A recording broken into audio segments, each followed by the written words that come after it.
Hello and welcome once again to the Thrifty Collector. Today, going over the sad passing of the Sheik. The Sheik was a wrestler back in the 60s and 70s and early 80s and then eventually became a manager. He is most famous for being General Adnann during the first Gulf War.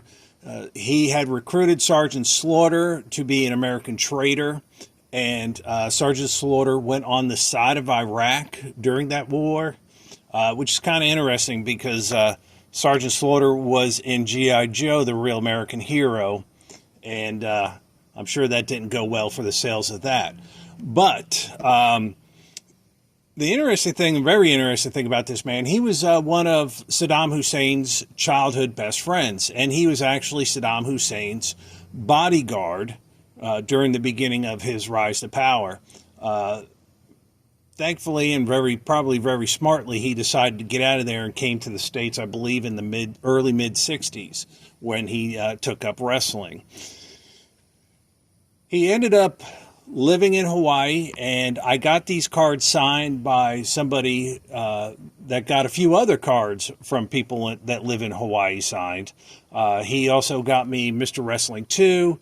And very interesting, the guy that got the Don Morocco signed for me, that did this signing, told me that he was actually in line to go watch a movie, recognized The Rock, and went out to his car, looked through his box of, I'm going to get these signed, and actually had Don Morocco sign the card on his way to watch a movie.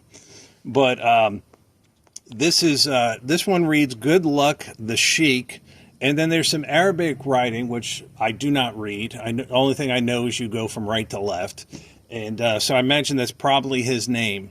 But let me go over a few of these. Now, these are the 1983, from the 1983 set.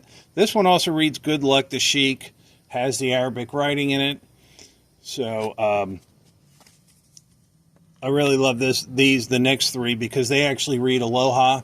Now, of course, him living in Hawaii, aloha is hello and goodbye. So I got these.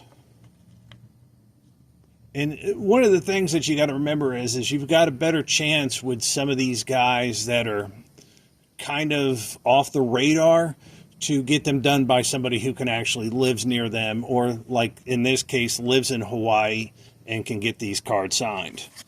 And then this is the last one. This one I think is the best. Aloha is the best, and his Arabic writing is very, very legible. One thing about the 83 set, you used to be able to pick these cards up for about $2, $3.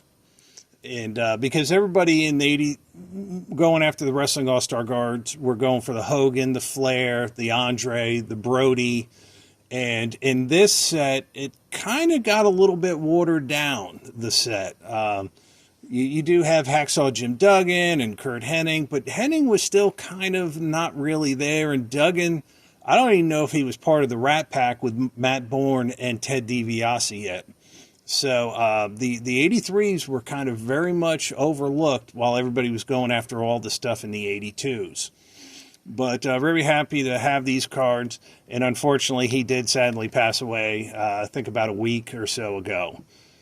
So if you ever have any questions about the Wrestling All-Star cards, you let me know. I am getting ready to get, there was a 1986 Carnation set these cards were actually just thrown in stuff like hot chocolate, Carnation hot chocolate and stuff like that. But we'll go over those a little bit better and a little bit more detail on that. But rest in peace, the Sheik.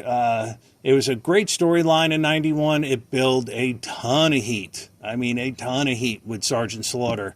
If you weren't around then and didn't get the opportunity to actually watch it, go back to, Peacock, and actually watch everything leading up to, I believe it was WrestleMania, where it was Sergeant Slaughter versus Hogan. The Real American Hero against the Real American Traitor. So everybody have a good one. I hope you enjoyed this, and take care. Stay thrifty.